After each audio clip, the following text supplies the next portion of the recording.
Bienvenidos. Hoy nos vamos a meter con una pregunta que de primeras puede sonar un poco rara. ¿Puede un manual de guerra de hace 2500 años enseñarle algo útil a un profesional del siglo XXI? ¿O es solo, bueno, una de esas metáforas de negocio que suenan muy bien, pero que luego, en la práctica, se quedan en nada? Para ponerlo a prueba, vamos a analizar a fondo unos extractos de El arte de la guerra en la visita médica profesional, de Alexander Pershing Cole.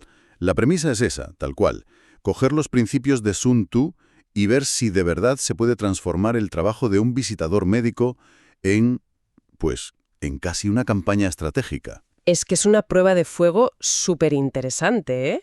Porque saca la estrategia de su contexto de siempre, de ejércitos y batallas, y la mete en pasillos de hospital, en despachos médicos, pero la idea central, que el texto defiende con mucha fuerza, es universal. ¿Y cuál es? Pues que la victoria no se consigue en el momento del choque, para nada, se consigue en la preparación. La visita al médico es solo el último 5% de un trabajo que en teoría ya debería estar hecho. ¿De acuerdo? Pues vamos a ver si esa preparación resiste el análisis. El primer concepto clave de Sun Tzu y del libro es el terreno. A ver, esto me suena a colinas, ríos. Sí, lo físico. Claro. ¿Cómo se aplica algo así al día a día de un visitador? Pues mira, el texto lo desglosa en dos niveles y ahí es donde empieza a cobrar todo el sentido. Primero habla del microterreno, esto es el consultorio, la clínica, el hospital. Y lo importante es entenderlo no como un edificio, sino como un ecosistema, con sus propias reglas, sus ritmos, sus jerarquías. O sea, saber cuándo hay más lío, cuándo está el médico más receptivo. Justo. ¿Y cuál es la cultura del centro? Y aquí el autor introduce una figura que es clave: las secretarias y el personal de recepción. Los llama los centinelas. La metáfora de los centinelas es potente, pero suena un poco combativo, ¿no? ¿El objetivo es superarlos como si fueran un obstáculo o es más bien, no sé, ganárselos? Porque en estrategia a veces un centinela se puede convertir en tu mejor espía. Has dado en el clavo. El texto no lo plantea para nada como un enfrentamiento, al contrario. Lo que dice es que ignorar a los centinelas es un error táctico garrafal. Claro. Son los que controlan el acceso, el flujo de información, todo. Entender su rol, respetar su trabajo y, sobre todo, establecer una buena relación con ellos no es una táctica de simpatía, es una maniobra estratégica. Fundamental. Fundamental para que tu mensaje llegue cuándo y cómo tiene que llegar. No los superas, te alías con ellos. Entendido. O sea que el terreno no es solo el mapa físico, es el mapa de poder y de relaciones dentro de ese espacio. Exacto. Y eso nos lleva al segundo nivel, al macroterreno. La ciudad, la región. Eso es. Y aquí la estrategia se vuelve, más compleja. Ya no es solo la geografía, es la demografía sanitaria. ¿A qué te refieres con eso? Pues, ¿qué enfermedades son más prevalentes en esa zona? ¿Cuál es el perfil socioeconómico de los pacientes?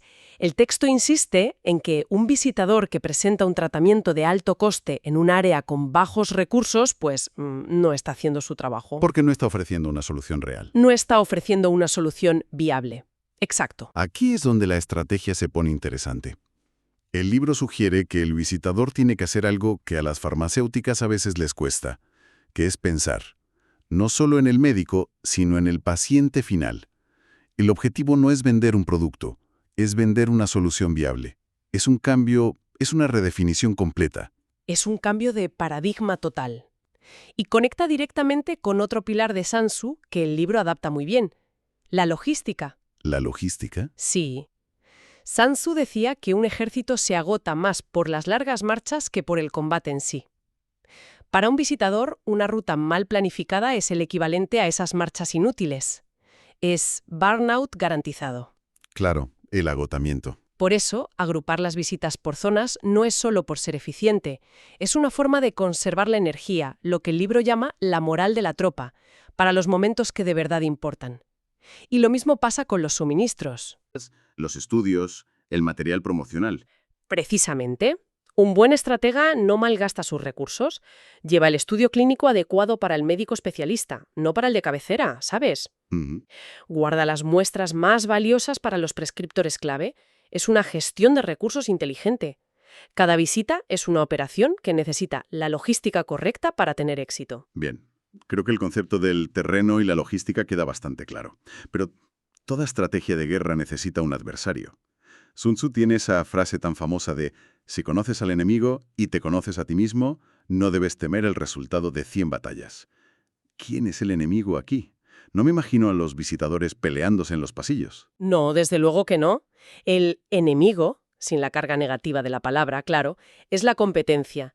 Y el análisis que propone el libro va mucho más allá de saber qué fármaco venden. Se trata de entender su estrategia completa. Por ejemplo, Pues, ¿cuáles son sus puntos fuertes? Que según Sun Tzu nunca debes atacar de frente.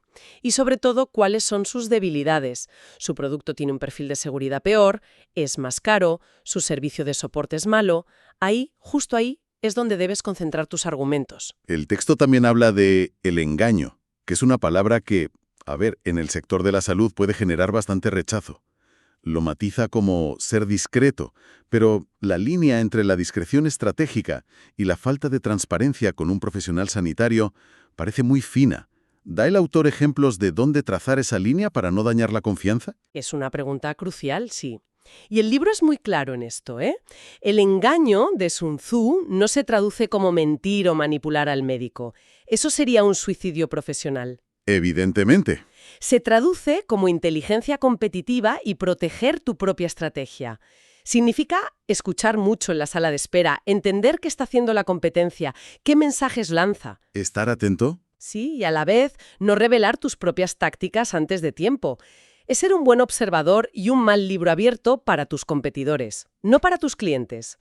La confianza con el médico es sagrada, eso no se toca. Claro, y para poder anticiparte a los movimientos del rival, necesitas saber con qué herramientas cuentas tú, lo que nos lleva a la otra mitad de la frase, la que a menudo se olvida: conocerse a sí mismo. Y es para mí la parte más importante. La victoria, según esta filosofía, empieza en el espejo. El libro propone que cada visitador haga un análisis FODA, personal, pero brutalmente honesto. Fortalezas, oportunidades. Debilidades y amenazas, sí. ¿Cuáles son tus fortalezas? ¿Dominas la evidencia científica? ¿Eres carismático? ¿Tienes una gran red de contactos? Y también, ¿cuáles son tus debilidades? ¿Te cuesta rebatir objeciones técnicas? ¿Procrastinas en la planificación? La estrategia es jugar tus batallas donde tus fortalezas brillan y proteger tus flancos débiles. Y también menciona la moral de la tropa, que me parece un concepto muy potente aplicado a un individuo. No es un ejército, es una persona sola. Pero esa persona es su propio ejército. Un visitador desmotivado, que no cree en su producto o que no se ha preparado la visita, ya ha perdido. Transmite esa energía, claro. Totalmente. La preparación rigurosa, el conocimiento profundo del producto y del competidor y una actitud proactiva. Esa es su armadura. La autoconfianza que nace de esa preparación es la moral de la tropa. Sin ella, casi mejor no salir al campo de batalla. Vale. Con el terreno analizado, el enemigo estudiado y un conocimiento profundo de uno mismo, llegamos a la estrategia pura. El libro cita una de las ideas más ambiciosas de Sun Tzu. El objetivo supremo es doblegar al adversario sin luchar. En una visita médica, ¿cómo se consigue eso? Suena un poco a manipulación. Se consigue cambiando el marco de la batalla. El objetivo no es la venta a corto plazo, no es conseguir la próxima receta. Eso sería una escaramuza. La gran victoria, la que se consigue sin luchar, es influir en la mentalidad del médico a largo plazo. El libro lo llama atacar la estrategia del rival. No atacas su producto, atacas su forma de pensar. ¿Puedes darme un ejemplo de eso? Para que lo entendamos bien. Claro. Imagina que la competencia ha basado toda su estrategia en vender su producto como el más rápido. Tú no intentas convencer al médico de que el tuyo es un poco más rápido. No entras en esa guerra. ¿Qué haces entonces? Pues en lugar de eso, presentas un argumento tan sólido, con datos, con estudios, que demuestre que en esa patología concreta la rapidez no es el factor clave, sino, por ejemplo, la seguridad a largo plazo o la adherencia del paciente al tratamiento. Si consigues que el médico cambie su prioridad de rapidez a seguridad, has ganado la guerra. La estrategia de tu rival se vuelve irrelevante sin que hayas tenido que mencionar su producto. Sí. Es pasar de una táctica de venta a una estrategia de influencia pura y dura. Y para eso me imagino no puedes ir disparando a todo lo que se mueve. Imposible.